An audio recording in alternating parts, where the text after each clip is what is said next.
Hello, salutations. I would just assume that everybody is fashionably late.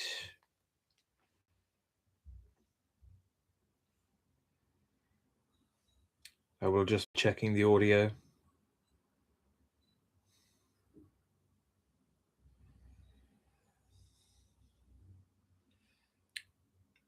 Testing.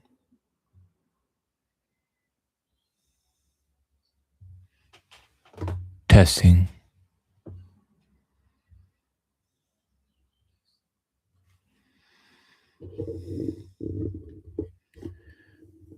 Does this sound better?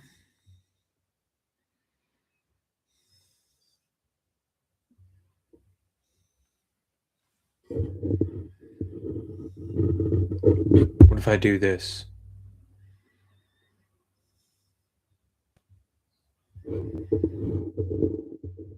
And then the other way?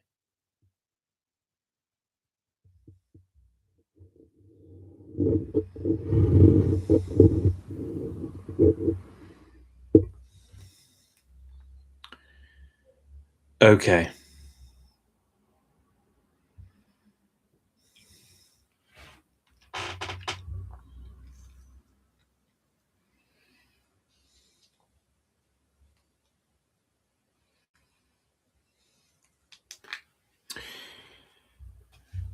Now it is time to begin the celebration of Posh Day. The day to be ornate, refined, sophisticated, complex, baroque. And what better way for me to celebrate than to read sophisticated literature? Beginning, of course, with The Prince and the Pauper.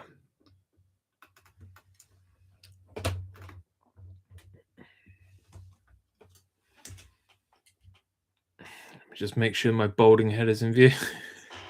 It's in view. Okay. Now I'm undecided whether or not to have it on stream. Oh yes, I think I will.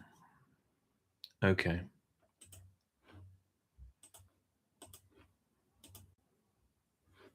Ah, Maleficent. Now it is here. Ugh, I don't like these other tabs there. Full screen, please. Thank you. Thank you very much.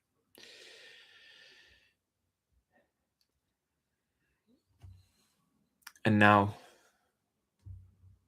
The Prince and the Pauper by Mark Twain.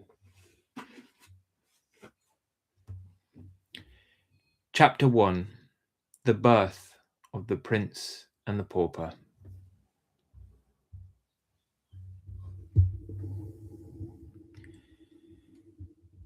In the ancient city of London, on a certain autumn day in the second quarter of the 16th century, a boy was born to a poor family of the name of Canty, who did not want him. On the same day, another English child was born to a rich family of the name of Tudor, who did want him. All England wanted him too. England had so longed for him and hoped for him and prayed God for him that now that he was really come, the people went nearly mad for joy. Mere acquaintances hugged and kissed each other and cried. Everybody took a holiday, and high and low, rich and poor, feasted and danced and sang and got very mellow. And they kept this up for days and nights together. By day, London was a sight to see, with gay banners waving from every balcony and housetop, and splendid pageants marching along. By night, it was again a sight to see, with its great bonfires at every corner, and its troops of revellers making merry around them. There was no talk in all England but of the new baby, Edward Tudor, Prince of Wales, who lay lapped in silks and satins, unconscious of all this fuss, and not knowing that great lords and ladies were tending and watching over him, and not caring either. He lapped in his poor rags, except among the family of paupers. Chapter 2. Early Life. Let us skip a number of years. London, 1500 years old, and was a great town for that day. It had 100,000 inhabitants, I think double as many. The streets were very narrow and crooked and dirty, especially in the part where Tom Canty lived, which was not far from London Bridge. The houses were of wood, with the second story projecting over the first, and the third sticking its elbows out beyond the second. The higher the houses grew, the broader they grew. They were skeletons of strong criss-cross beams with solid material between, coated with plaster. The beams were painted red or blue or black, according to the owner's taste, and this gave the houses a very picturesque look. The windows were small, glazed with little diamond-shaped panes, opened outward on hinges like doors. The house which Tom's father lived in was up a foul pocket called Offal Court, out of Pudding Lane. It was small, decayed, and rickety, but it was packed full of wretchedly poor families. Canty's tribe occupied a room on the third floor. The mother and father had a sort of bedstead in the corner, but Tom, his grandmother, and his two sisters, Bet and Nan, were not restricted. They had all the floor to themselves and might sleep where they chose. There were the remains of a blanket or two, and some bundles of ancient and dirty straw, but these could not rightly be called beds, for they were not organized. They were kicked into a general pile, mornings, and selections made from the mass at night for service. Bet and Nan were 15 years old, twins. They were good-hearted girls, clothed in rags, and profoundly ignorant. Their mother was like them, but the father and the grandmother were a couple of fiends. They got drunk whenever they could. Then they fought each other or anybody else who came in the way. They cursed and swore always. Drunk or sober, John Canty was a thief, and his mother a beggar. They made beggars of the children, but failed to make thieves of them. Among, but not of, the dreadful rabble that inhabited the house was a good old priest, whom the king had turned out of house and home with a pension of a few farthings, and he used to get the children aside and teach them the right ways secretly. Father Andrew also taught Tom a little Latin and how to read and write, and would have done the same with the girls, but they were afraid of the jeers of their friends, who could have such a queer accomplishment in them. All Offal Court was a house. Drunkenness, riot, and brawling were the order there every night, and nearly all night long. Broken heads were. Little Tom was not unhappy. He had to know it. It was the sort of time that all the Offal Court boys had. Therefore, he supposed it was the correct. His starving mother would slip to him stealthily with any miserable able to save for him by going hungry herself, notwithstanding she was often caught in that sort of treason and soundly for it by her husband. No, Tom's life went along well, especially in summer. He only begged just enough to save himself, for the laws against mendicancy were stringent, penalties heavy, so he put in a good deal of time listening to good Father Andrew's charming old tales and legends about giants and fairies, dwarfs and genii, and enchanted castles and gorgeous kings and princes. His head grew to be full of these wonderful things, and many a night as he lay in the dark on his scant and offensive straw, tired, hungry, and smarting from a thrashing, he unleashed his imagination, and soon forgot his aches and pains in delicious picturings to himself of the charmed life of a petted prince in a regal palace, One desire came in time to haunt him day and night. It was to see a real prince with his own eyes. He spoke of it once to some of his offal court comrades, but they jeered him and scoffed him so unmercifully that he was glad to keep his dream to himself after that.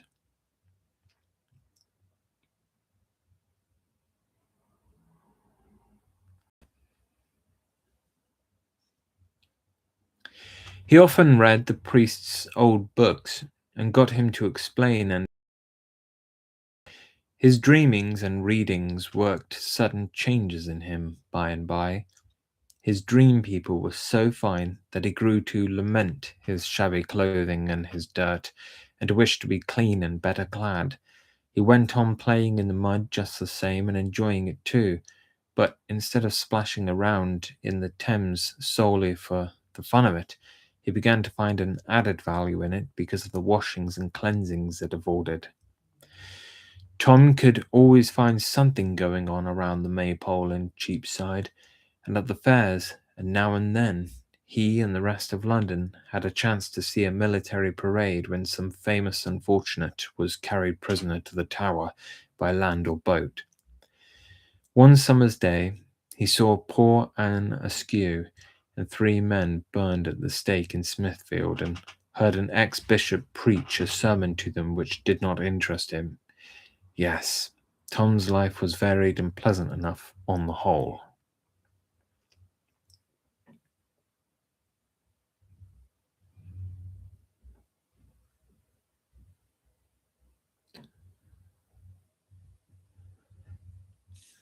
By and by, Tom's reading and dreaming about princely life wrought such a strong effect upon him that he began to act the prince unconsciously. His speech and manners became curiously ceremonious and courtly, to the vast admiration and amusement of his intimates. But Tom's influence among these young now, day by day, and in time he came to be looked up to by them with a sort of wondering awe as a superior being.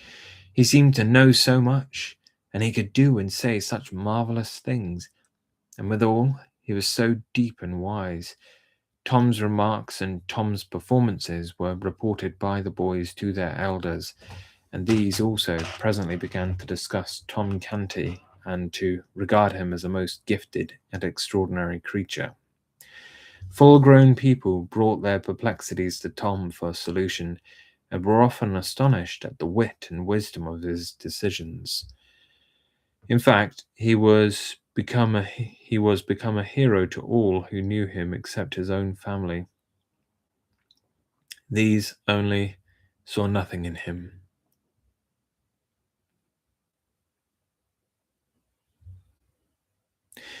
Privately, after a while, Tom organized a royal court. He was the prince. His special comrades were guards, chamberlains, equerries, lords and ladies in waiting, and the royal family. Daily, the mock prince was received with elaborate ceremonials borrowed by Tom and from his romantic readings. Daily, the great affairs of the mimic kingdom were discussed in the royal council, and daily his mimic highness issued decrees to his imaginary armies, navies, and viceroyalties. Viceroyalties, rather.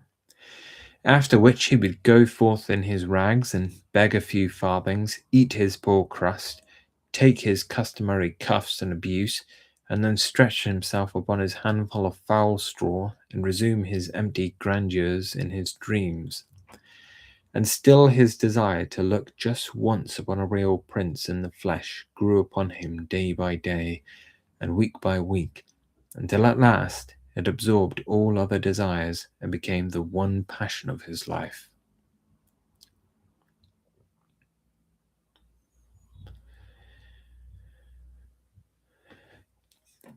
One January day, on his usual begging tour, he tramped despondently up and down the region round about Mincing Lane and Little East Cheap, hour after hour, barefooted and cold, looking in at cook-shop windows and longing for the dreadful pork pies and other deadly inventions displayed there.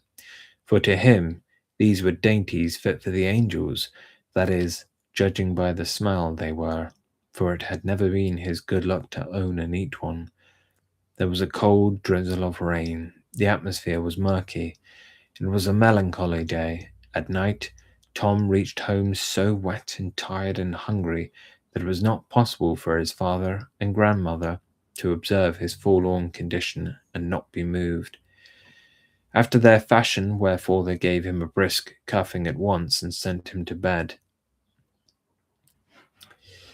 For a long time, his pain and hunger and the swearing and fighting going on in the building kept him awake, but at last his thoughts drifted away to far romantic lands, and he fell asleep in the company of jewelled and gilded princelings who live in vast palaces and had servants salaaming before them and flying to execute their orders. And then, as usual, he dreamed that he was a princeling himself. All night long, the glories of his royal estate shone upon him. He moved among great lords and ladies in a blaze of light, breathing perfumes, drinking in delicious music, and answering the reverent obeisances of the glittering throng as it parted to make way for him, with here a smile and there a nod of his princely head. And when he awoke in the morning and looked upon the wretchedness about him, his dream had had its usual effect. It had intensified the sordidness of his surroundings a thousandfold. Then came bitterness and heartbreak and tears.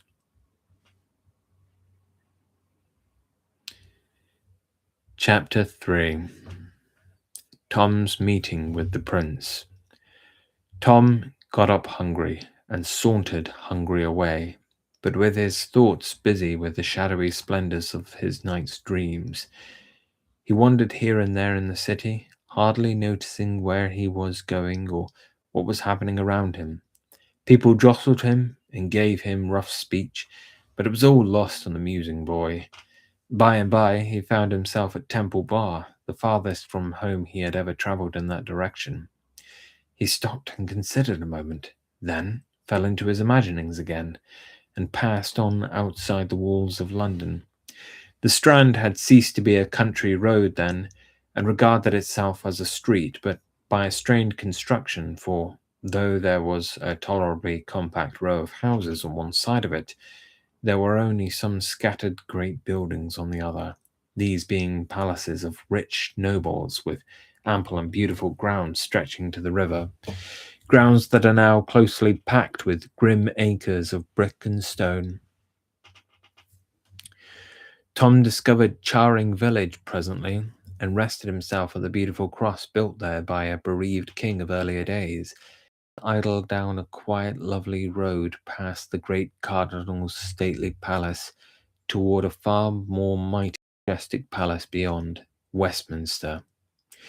Tom stared in glad wonder at the vast pile of masonry, the wide spreading wings, the frowning bastions and turrets, the huge stone gateway with its gilded bars and its magnificent array of colossal granite lions, and other the signs and symbols of English royalty. Was the desire of his soul to be satisfied at last? Here indeed was a king's palace. Might he hope Might he not hope to see a prince now, a prince of flesh and blood, if heaven were willing? At each side of the gilded gate stood a living statue, that is to say, an erect and stately and motionless man at arms, clad from head to heel in shining steel armor. At a respectful distance were many country folk and people from the city, waiting for any chance glimpse of royalty that might offer. Splendid carriages with splendid people in them and splendid servants outside were arriving and departing by several other noble gateways that pierced the royal enclosure. Poor little Tom, in his rags, approached and was moving slowly and timidly past the sentinels with a beating heart and a rising hope, when all at once he caught sight through the golden bars of a spectacle that almost made him shout for joy. Within was a comely boy, tanned and brown with sturdy outdoor sports and exercises, whose clothing was all of lovely silks and satins, shining with jewels. At his hip, a little jewelled sword and dagger, dainty buskins on his feet with red heels, and on his head a jaunty crimson cap with drooping plumes fastened with a great sparkling gem. Several gorgeous gentlemen stood near, his servants without a doubt. Oh, he was a prince, a living prince, a real prince, without the shadow of a question, and the prayer of the pauper boy's heart was answered at last. Tom Tom's breath came quick and short with excitement, and his eyes grew big with wonder and delight. Everything gave way in his mind instantly to one desire. That was to get close to the prince and have a good devouring look at him before he knew what he was about. He had his face against the gate bars. The next instant, one of the soldiers snatched him rudely away and sent him spinning among the gaping crowd of country gawks and London idlers. The soldier said, "Mind thy manners, thou young beggar." The crowd jeered and laughed, but the young prince sprang to the gate with his face flushed and his eyes flashing with indignation, and cried out, "How darest thou use a poor lad like that? How darest thou use the king my father's meanest subject so? Open the gates and let him in." You should have seen that fickle crowd snatch off their hats then. You should have heard them cheer and shout, "Long live the Prince of Wales!" The soldiers presented arms with their halberds, opened the gates, and presented again as the little Prince of Poverty passed in his fluttering rags, to join hands with the Prince of Limitless Plenty. Edward Tudor said, "Thou lookest tired and hungry. Thou'st been treated ill. Come with me." Half a dozen attendants sprang forward too. I don't know what. Interfere, no doubt. But they were waved aside with a right royal gesture, and they stopped stock still where they were, like so many statues. Edward took Tom to a rich apartment in the palace, which he called his cabinet. By his command, a repast was brought such as Tom had never encountered before except in books. The prince, with princely delicacy and breeding, sent away the servants so that his humble guests might not be embarrassed by their critical presence. Then he sat near by and asked questions while Tom ate. "What is thy name, lad?" "Tom Canty, an it please thee, sir." "'Tis an odd one. Where dost thou live? Or where dost live?" "In the city, please thee, sir. Offal Court, out of Pudding Lane." "Offal Court? Truly 'tis another odd one. Hast parents?" Parents have I, sir, and a grandam likewise, that is but indifferently precious to me. God forgive me if it be offence to say it. Also twin sisters, Nan and Bet. "Then is thy grandam not overkind to thee, I take it?" "Neither to any other is she, so please your worship. She hath a wicked heart, and worketh evil all her days." "Doth she mistreat thee?" "There be times that she stayeth her hand, being asleep or overcome with drink, but when she hath her judgment clear again, she maketh it up to me with goodly beatings." A fierce look came into the little prince's eyes, and he cried out, "What? Beatings? Oh, indeed, yes, please you, sir. Beatings, and thou so frail and little! Hark ye, before the night come, she shall hie her to the tower. The king my father. In sooth, ye forget, sir, her low degree. The tower is for the great alone." "True indeed. I had not thought of that. I will consider of her punishment. Is thy father kind to thee?" "Not more than Gamacanti, sir." "Fathers be alike, mayhap. Mine hath not a doll's temper. He smiteth with a heavy hand, yet spareth me. He spareth me not always with his tongue, though, sooth to say. How doth thy mother use thee?" "She is good, sir, and giveth me neither sorrow nor pain of any sort. And Nan and Bet are like to her in this. How old be these?" "15, an it please you, sir. The Lady Elizabeth, my sister, is 14, and the Lady Jane Grey, my cousin, is of my own age, and comely and gracious withal. But my sister, the Lady Mary, with her gloomy mien, and look you, do thy sisters forbid their servants to smile, lest the sin destroy their souls? They? Oh, dost think, sir, that they have servants? The little prince contemplated the little pauper gravely a moment, then said, And prithee, why not? Who helpeth them in dress at night? Who attireth them when they rise? None, sir. Wouldst have them take off their garment and sleep without, like the beasts? Their garment? Have they but one? Ah, good your worship, what would they do with more? Truly they have not two bodies each. It is a quaint and marvellous thought. Thy pardon, I had not meant to laugh, but thy good Nan and thy Bet shall have raiment and lackeys enow, and that soon too. My cofferer shall look to it. No, thank me not, 'tis nothing. Thou speakest well, thou hast an easy grace in it. Art learned? I know not if I am or not, sir. The good priest that is called Father Andrew taught me of his kindness from his books. Knowest thou the Latin? But scantily, sir, I doubt. Learn it, lad. 'Tis hard only at first. The Greek is harder, but neither these nor any tongues else, I think, are hard to the Lady Elizabeth and my cousin.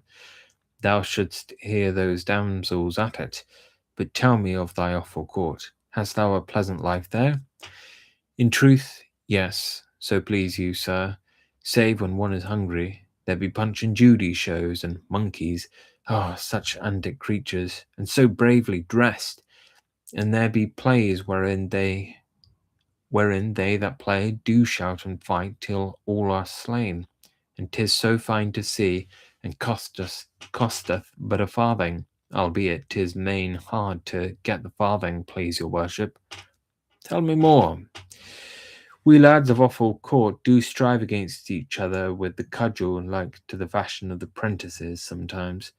The prince's eyes flashed. Said he, Marry, that would not I mislike. Tell me more. We strive in races, sir, to see who of us shall be fleetest.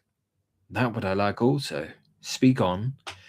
In summer, sir, we wade and swim in the canals and in the river, and each doth duck his neighbour and splatter him with water, and dive and shout and tumble, and 'twould be worth my father's kingdom but to enjoy it once. Prithee, go on. We dance and sing about the maypole in Cheapside.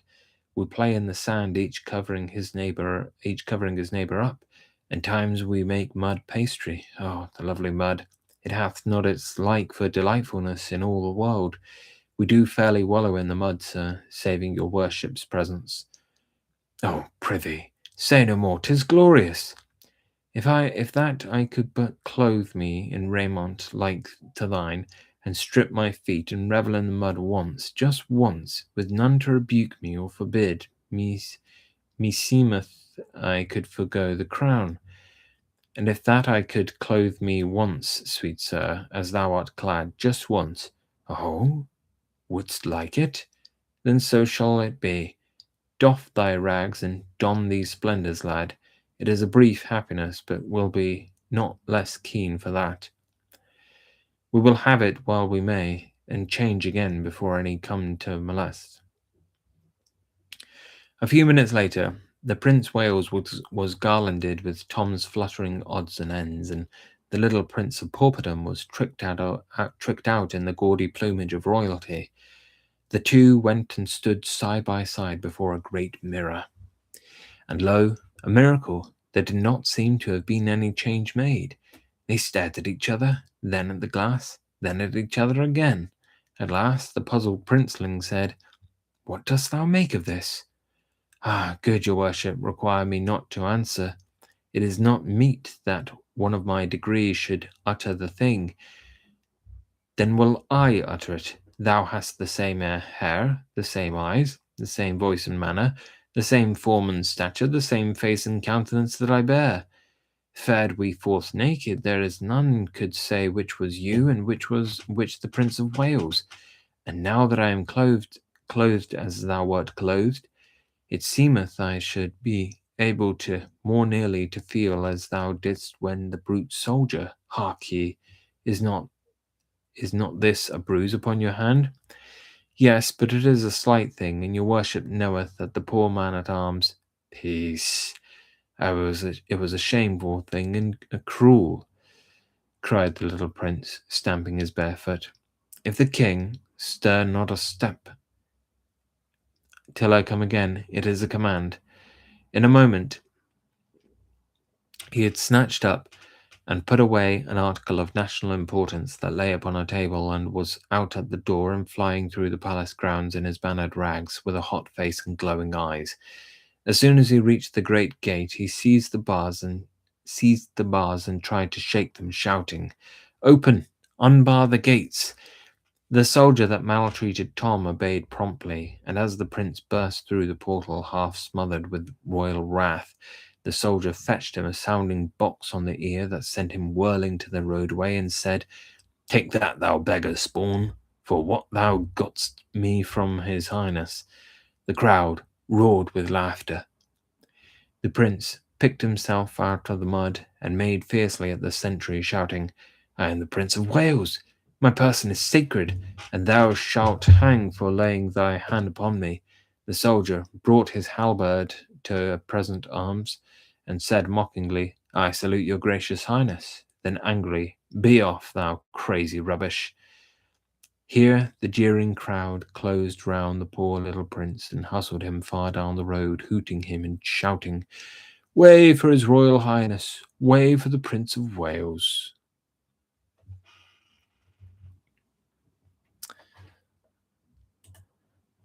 And with that, we conclude our first Posh stream.